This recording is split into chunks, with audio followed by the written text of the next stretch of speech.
Welcome into Sports Memo's betting podcast for June 17th. We got Teddy Covers on. We're going to hit on the NFL real quick and go over tonight's MLB betting card. Teddy, welcome to the podcast. How are you? Hey, great to be here, Drew.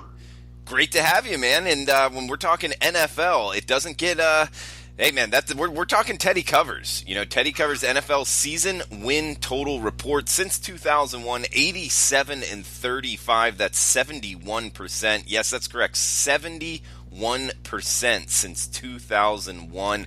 Teddy, how are we looking right now this year for this year's season win total report? It's looking, I mean, honestly, I'm real comfortable with where I am in the process right now.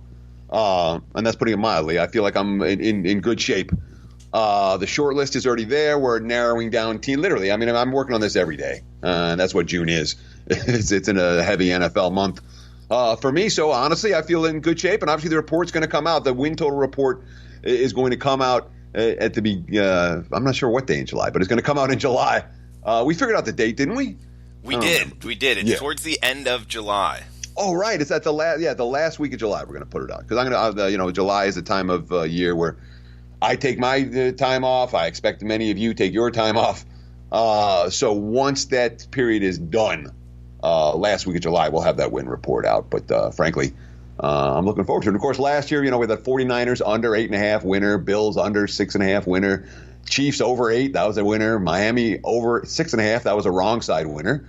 And then the Eagles under 10.5. That was a 5-0 last year, but 16-4 the last 4, 26-8 the last 7 years, and obviously the long-term track record, as you mentioned, at 87-35, better than 70% over a nearly 20-year run. This report I work hard on. This report I'm proud of my track record. And this report I expect to win again in 2019. Of course, you can get it right now at sportsmemo.com, even though it doesn't come out until next month. Absolutely, Teddy, and exclusively at sportsmemo.com. And you can also get it with his NFL full season or NFL college football full season purchase. Both of those will include his NFL season win total report. Will be a market mover when we release it. So the earlier, the better to jump on. And it's not something that's just backloaded with great stats from like 02, 03. Like Teddy said, the last couple years off of a 5-0 year. He's also 13-2 with the 5% plays included in the NFL season win total report. So check it out at sportsmemo.com. Teddy, let's go to the MLB card. Big MLB card for a Monday.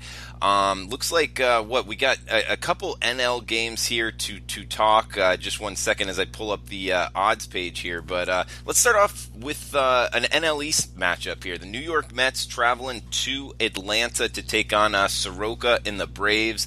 Mets throwing Zach Wheeler. Two righties going at it. Two former first-round picks going at it. One in a little bit better shape than the other in terms of recent record, and that shows in the price. The Braves minus 150 to minus 160 as high as right now with a total of 9, Teddy. This is an interesting one to me. I think that the Braves will get to Wheeler here. I actually personally bet the Braves team total over 4.5. I like the over as well. It's just Soroka. He is off of a start that wasn't very good, but outside of that, man, he's been lights out. These lineups have had a tough time against the Canadian pitcher here. Throws hard, good young pitcher. How are you viewing the Mets-Braves tonight? Yeah, the Braves have been winning for Soroka all year long. I got him 8-2 in his last 10 starts. But that last start is a red flag, and it's a big red flag. Because the first start all year where he couldn't get ground ball outs, where he didn't get double-digit ground ball outs, had more fly ball outs than ground ball outs. And that's a concern for a guy who's kind of overachieved early on. His strikeout rate was down in that ball game against the Pirates. Obviously when you give up 10 hits in 5 runs in 5 innings, it's not your best effort, but the markets are expecting something of a correction for Soroka. And of course, this will be the Mets' third look at him, although 2 of them came last year. He's had a pretty good track record against current Mets. You talked about Wheeler. He's coming off a pretty rough game himself. Prior to that, he'd been pretty solid. He's lasted 6 strong in each of his previous 9 or 10 starts. He'd been fairly consistent, but Atlanta's 9-1 their last 10 games. This is a hot team right now. Soroka's been brilliant. I'm a little bit surprised how much money has come for the Mets. It's not crazy money for the Mets, but the Mets have the wise guys like Wheeler in a bounce back today, and let's put it this way, I didn't get to that side.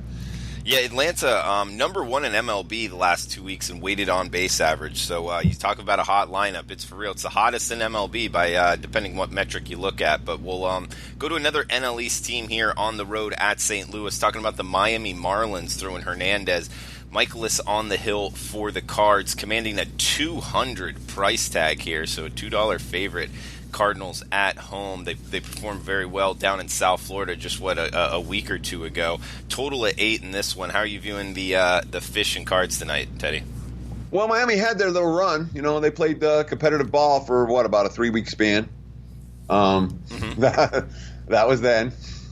Yeah, it's over. They were the most. Team. When you have a team, when you have a very bad team that gets hot, you can ride that team as long as they're hot, but recognize they're not likely to go. That is not likely to go on forever, and that's certainly the case with the Marlins, who've come back to earth in a big way, losing another series to the Pirates, losing obviously to the St. Louis before that, and Atlanta before that, and Milwaukee before that. What are they?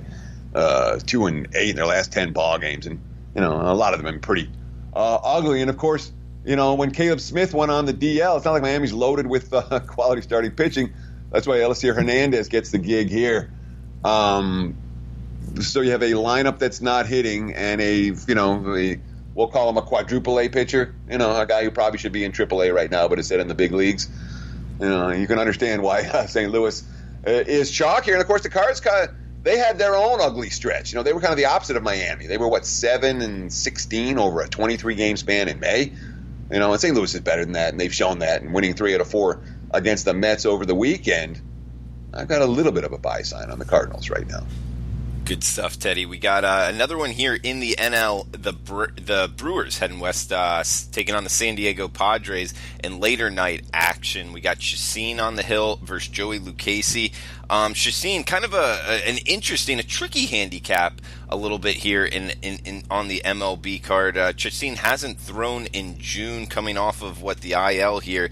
Before that, he let up 14 earned runs in his last 3 starts. So it's kind of a little shaky about how this one is going to go in terms of Chacin's performance, in my opinion. Looks like the Padres minus 115 favorites in Petco tonight. Total of 8, Teddy. Yeah, Chacin had a really ugly stretch. He hurt his back. We went on the DL. And obviously the first start back, you wonder whether he's going to be anywhere near, getting stretched out or anywhere near 100%. But we are talking about a guy that did pitch well at Petco with the Padres 2 years ago. He's got a 2.28 ERA in 21 games pitching at this field. Quote, "It's a great place to pitch. The mound is always good. It retains its shape during the game. Plus, it's never too hot." I think Chacin has a solid shot to have a decent outing in his first out off the DL. But boy, you want to talk about a lineup that's hot. Padres had a big series. Padres bats did in Colorado over the weekend when the two teams combined to set a major league record for runs scored in a series. The pitchers duel in that series had 15 runs scored. Literally. We're talking about a team that's bullpen. Their lineup is hot. Does that translate when you go back to San Diego? Probably not. 2, their bullpen is in shatters right now. Joey Lucchesi has not been a guy who is going deep into games. He's a couple times he's gone past the 6, but really the 7-inning performances have been few and far between. That being said, they need that from him tonight. In fact, Andy Green, we need Joey to go deeper on Monday. The bullpen has been taxed. That's putting it mildly for San Diego here. So, can Lucchesi have that kind of effort where he goes 7 strong and gives that bullpen a rest? If he can, Padres might be live and this game might stay under. If he can't, and you may well see that early.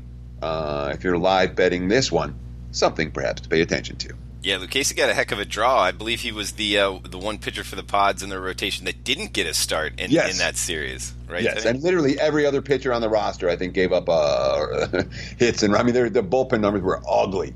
They gave up, 48 runs on 69 hits in the 4 games. The bullpen for 24.2 innings of work out of the 37 innings in the series. Yeah, that will be an interesting one to watch tonight. We got two more we'll talk here, Teddy. We got the Red Sox and Twins tonight. Porcello versus Berrios. Late lines getting up in this one. You got any information you think the listeners need to know about? I'm sorry, late line what? What? I'm just not seeing lines up on this game on the odds page right now. Oh, well, when you visit the sportsmemo.com odds page, usually you see lines for every game. I'm seeing lines here with the Minnesota minus 130, minus 135 total, sitting at 10. And it's certainly, it's a Twins team that at this stage, do we call them overachievers? They're on pace to set the all-time franchise record before the All-Star break right now. I think the all-time record is 54 wins they had and a 67 winning percentage. And they're on pace to do that. Berrios has been brilliant. He's leaving up one run or less 3 of his last 4 starts.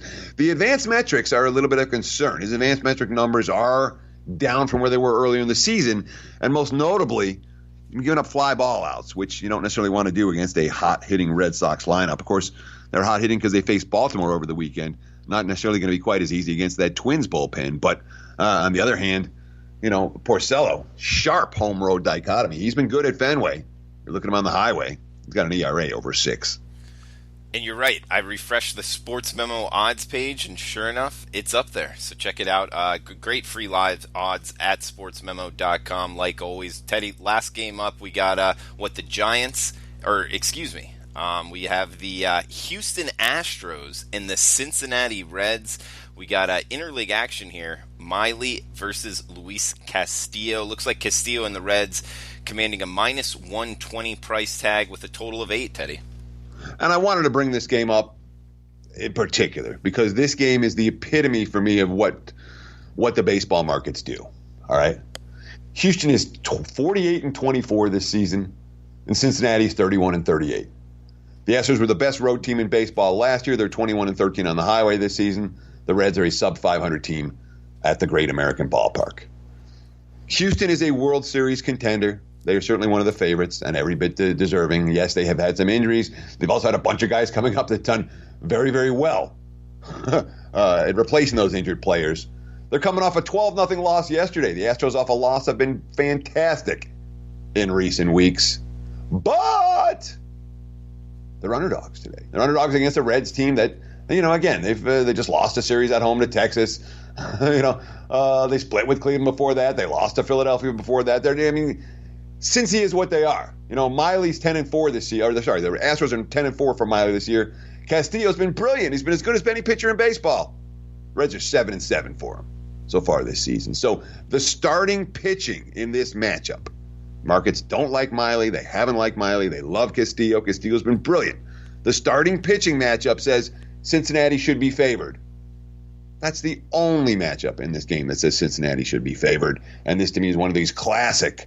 All right, you want the dog? Oh, they're tempting you to take the dog? Well, a lot of times I get tempted. It'd be Astros or pass for this better. Yeah, I'm with you, Teddy. This line's a little bit out of whack. Granted, Castillo, he could give you, 6-7 innings, 1 or 2 earned, but overall, it's just Houston's the better team. So grabbing Houston at plus prices here, that is the way I would look as well. Also, could see both pitchers having success in this game. So that total, I agree with the move from 8.5 down to 8. But Teddy, great stuff as always, guys. It's $9 Monday at sportsmemo.com. Great day to check out the website. A lot going on. We got a 5% play up.